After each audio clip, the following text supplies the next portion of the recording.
Hello there and welcome to joining us on the 6 p.m. primetime newscast on For You Television. Our big stories of tonight.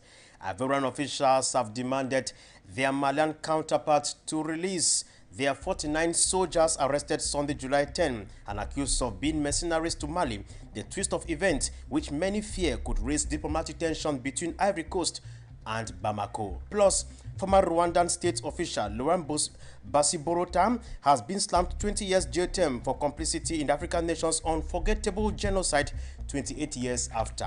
And of course, in Cameroon, fuel scarcity has been reported in the towns of Betua, Yaoundé, and some part of Douala in the past 48 hours. And the government of Cameroon has reassured her population of putting the situation under control. Those are my big stories, ladies and gentlemen. Thanks for joining us. I am Tekewana at the anchor. We begin this day from Mali, where officials in Ivory Coast have urged Malian authorities to release with immediate effect their soldiers arrested on Sunday, July 10, 2022 and charged of mercenary. What do analysts think will be the recent twist of events between Bamako and Abidjan? The details in this report. Analysts are now weighing in on the diplomatic row in West Africa following the arrest of Ivorian soldiers at Mali's Bamako airport accused of being mercenaries by the Malian authorities. Dr. Ali Tonkora is executive director of the Center for Security and Strategic Studies in the Sahel and political analyst who will now reflect on the situation. According to the first factual elements given by the state of Mali, the idea of mercenarism is tenable. But at the same time, when one also considers societal aspects, the idea of all habits remains tenable as hypothesis that these are people who have always been deployed without the state of Mali being informed. The second hypothesis, which is also to be taken into account at this stage, is that the military elite in power will seek not only to have effective control over all the security elements operating on Malian territory, but it's also a way for the Minister of Foreign Affairs and the political military elite in power to establish their legitimacy in the eyes of the public in terms of the ability to control the threats, whatever their nature. In the meantime, Ivory Coast officials on Tuesday, July 12, urged Malian officials to release its 49 soldiers detained unjustly at the Bamako airport and accused of being mercenaries, whereas they are not. Mali in the past months and years have been battling with security threats from the jihadist movement in the Sahel region. Dr. Ali Tonkora once more. It is a bit early to claim victory in terms of effective control over the entire territory when we know that everything that is still underway, so prudence must be the order of the day. As for optimism, it is must certainly be prudent. The Ivorian authorities have insisted the soldiers had arrived Mali to join MINUSMA, the UN peacekeeping force. It is hoped the current tension between both nations ends well and not to aggravate the already existing tension in the west of Africa.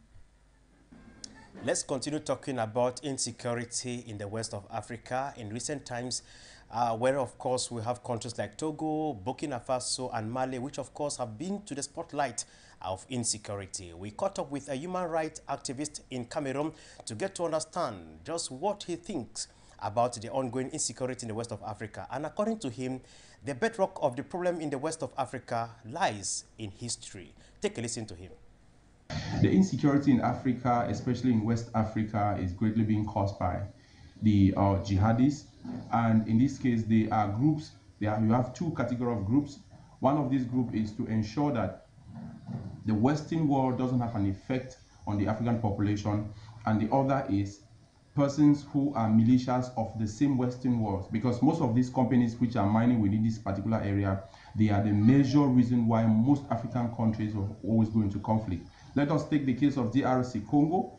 Let us take the case of Glencore in Cameroon, which talks about pleading guilty for corruption charges in the US and in Britain. But what is happening, if you go to most of these countries, except for Cameroon, which understands how to manage things like this, but if you go to other African countries like Mali, like Burkina Faso, like Sudan, like Chad, where most of these things are happening, it is very difficult to manage them. But when you look at the entire situation, you understand that African leaders are greatly contributing to this, because most of the African leaders are acting as proxies to the West. They are there as persons who have decided to protect the interest of the West at the detriment of their people. So while Africans are dying, most of these leaders do not find them as anything very important to them. And what is happening? When the Europeans came to Africa, what did they do at the end of the day? They created institutions that were there to serve their interest. The constitution in Africa, which most African countries are using, are not the constitutions which Africans ought to have had. Secondly, what did they do? The educational system they did live in Africa. When they came to Africa, they instituted educational system which they are always there to serve the interests of the master. That is why when Africans will study, they will go back to Europe to see how they can pick up their lives.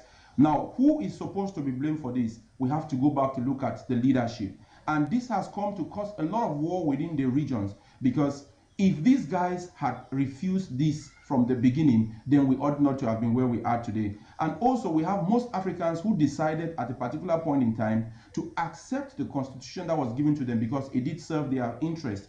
If we should go back to the days of the British, where they had this issue of warrant chiefs, and most of these warrant chiefs also, they helped a lot in causing problems. And another factor which is causing conflict in Africa is the issue of land. G. Lucas talking there of a human rights activist talking about the state of insecurity animating the west of Africa. Now, in one of our list story, we told you that the former Rwandan state official Laurent Basilbaruta has been slammed 20 years in prison because of complicity in the genocide in his country after 28 years of the incidents. As Jix Nabise reports that justice could only be delayed but never denied. Her report. A French court on Tuesday, July 12, convicted a former senior Rwandan official to 12 years jail term after finding him guilty of complicity in the East African nation's genocide of 1994.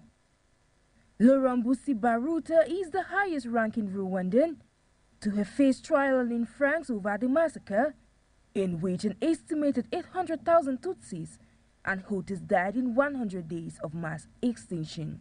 The most important thing in reality is that the trial took place, that this man who embodied the power in his prefecture was obliged, even if it took 28 years, to come and answer questions, to explain himself in front of the victims, in the presence of the survivors, and to listen to the survivors' accounts.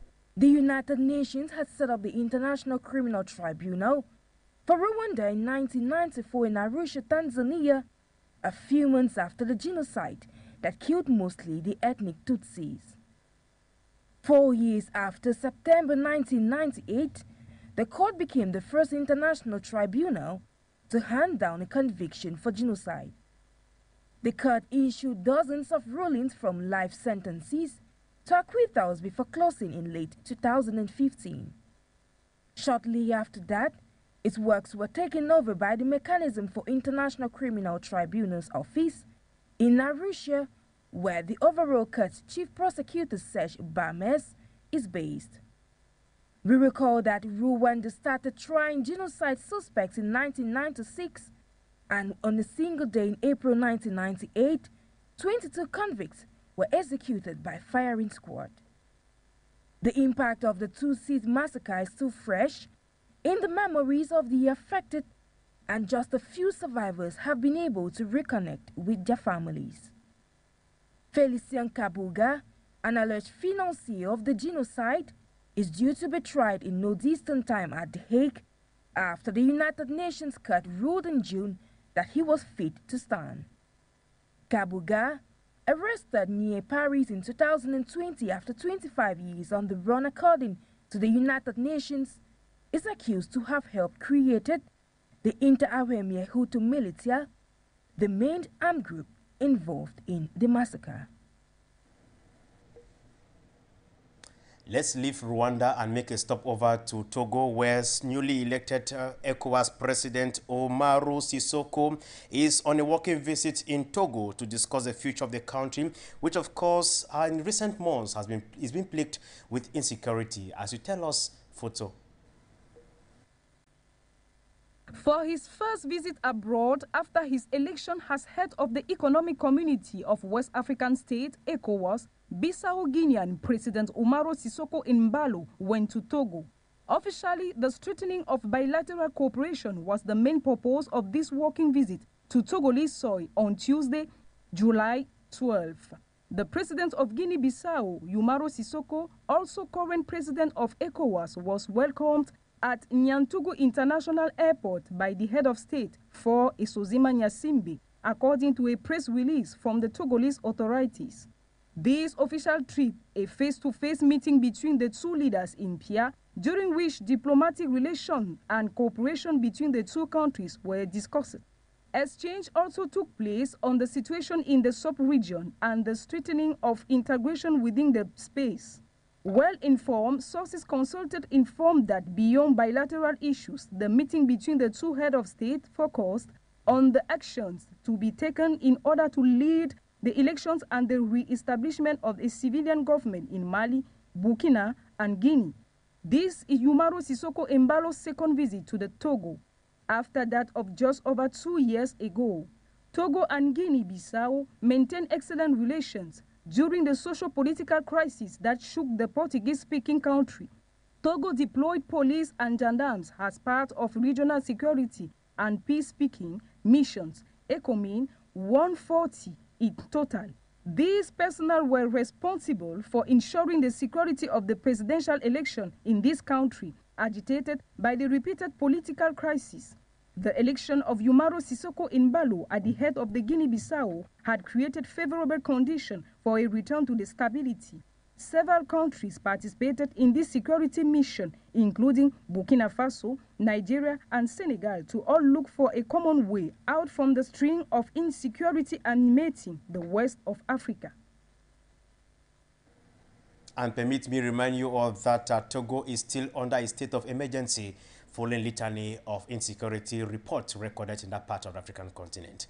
And now from one visit to another, from Togo we go over to Chad, where His Excellency Mohamed Bazoum of Niger is on a working visit to Chad to strengthen her bilateral relationship and discuss new avenues that need to be exploited with Chad. As you tell us more once more, Photo. Niger President Mohamed Bazoum began a Tuesday, July 12, a 48-hour official visit to the country of Tourmaine. The day of July 13 was punctuated by a private meeting between the two statesmen and a bilateral meeting extended to the two delegations, followed by a joint press conference. This trip by Mohamed Bazoum to Chad is multifaceted, even if visually the purpose of this visit is part of the periodic contact between the two leaders and the strengthening of bilateral cooperation because of the unbreakable ties, geographical, cultural, economic, and social proximity between Niger and Chad, as explained by the Niger presidency.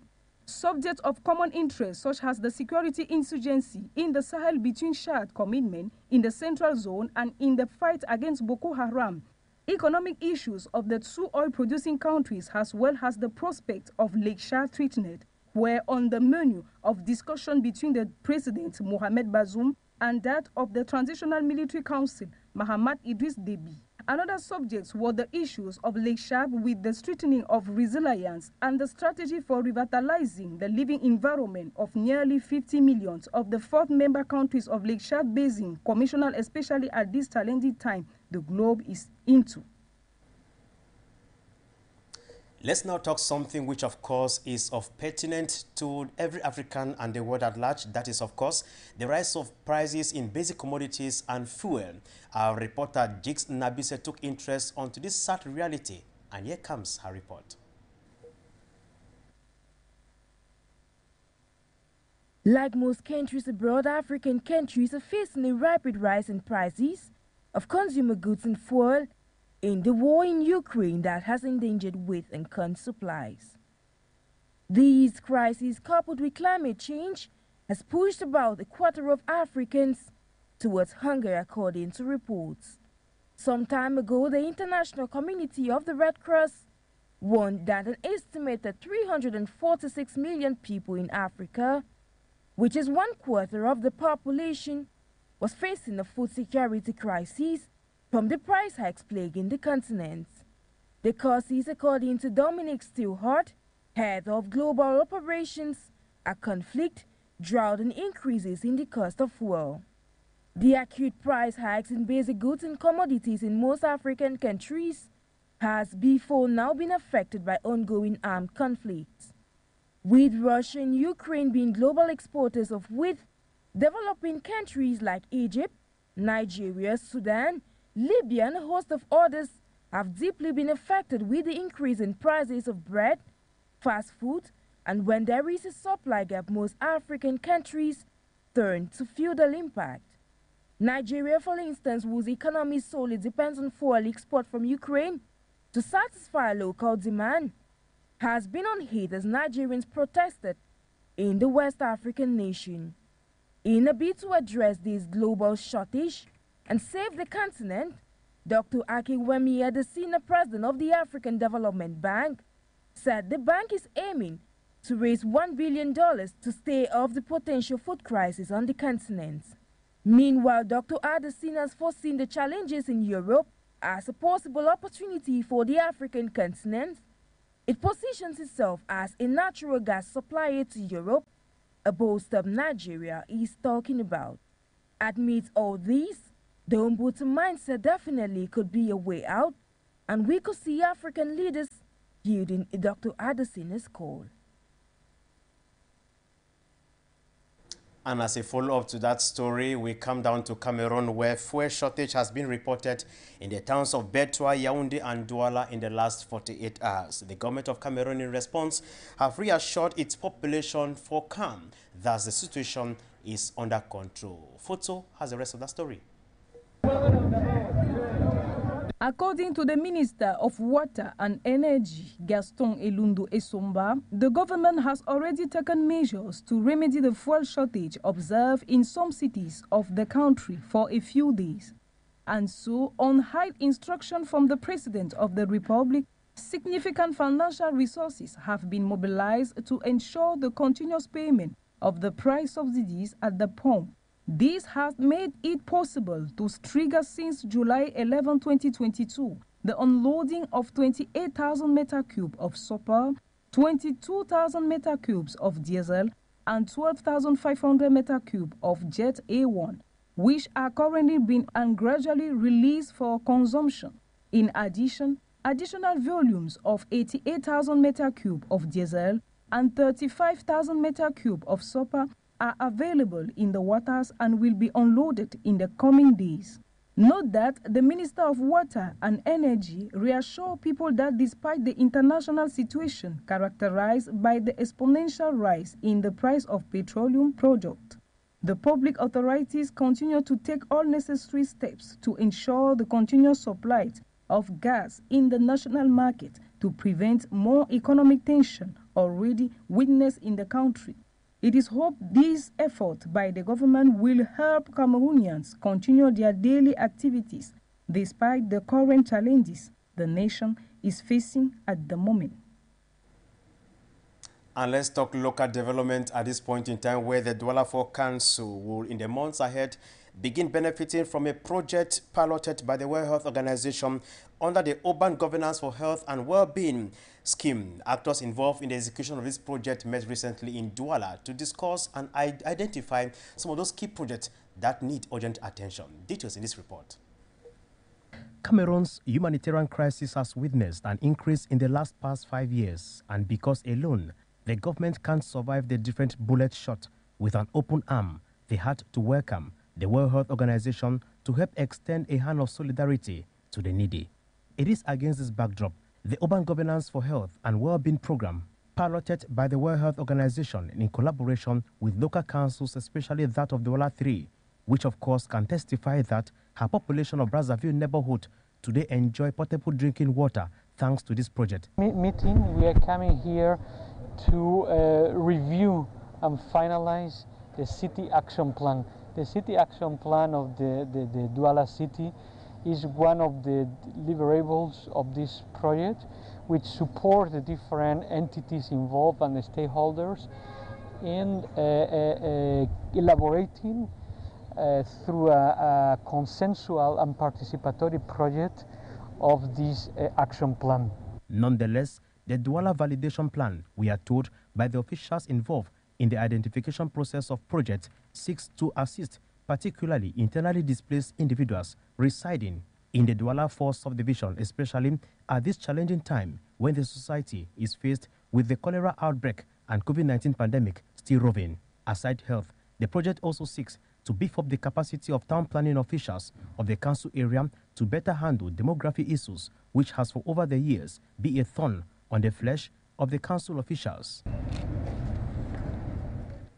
And ladies and gentlemen, that's the package we could gather for you this day.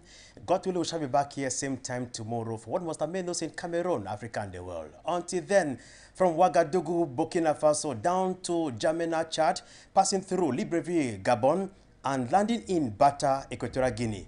God bless Motherland Africa. Bye-bye.